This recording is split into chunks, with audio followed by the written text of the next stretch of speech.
அனைவருக்கும் வணக்கம். நான் உங்கள் யாமு கஸ்தூரி கிருபா. எனது கவிதையின் தலைப்பு எழுத்துக்கள். தனி ஒருவரை கூட மௌனமாக புன்னகைக்கும் மொழி எழுத்துக்கள்.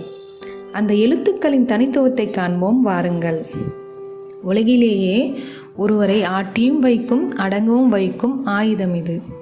கத்தியின் முனைப்பை விட கூர்மையானது. அதிகாரத்தில் உயர்ந்தவனோ செல்வாக்கில் சிறந்தவனோ எவராயினும் அவர்களின் ஆணிவேரையை ஆட்டி பார்க்கும் வல்லமை கொண்டது. அனைவருமே தோற்று போகக்கூடும் இதற்கு முன்னால்.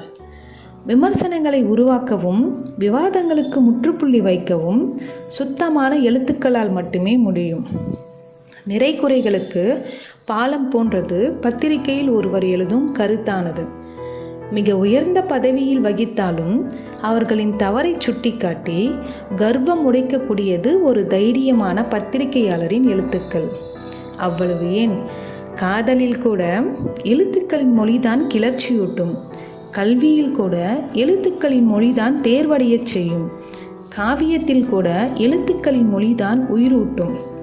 அப்படிப்பட்ட எழுத்துக்களை உருவாக்கும் கவிஞர்களுக்கும் எழுத்துக்களை உயிர்ப்பிக்கும் எழுத்தாளர்களுக்கும் எனது வாழ்த்துக்களை தெரிவித்துக் கொள்கின்றேன்.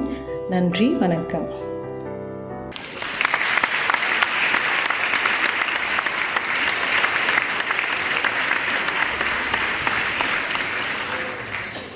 இந்த வீடியோ பற்றிய கருத்துக்களை கமெண்ட் பண்ணுங்க. சேனலை மறக்காம சப்ஸ்கிரைப் பண்ணுங்க.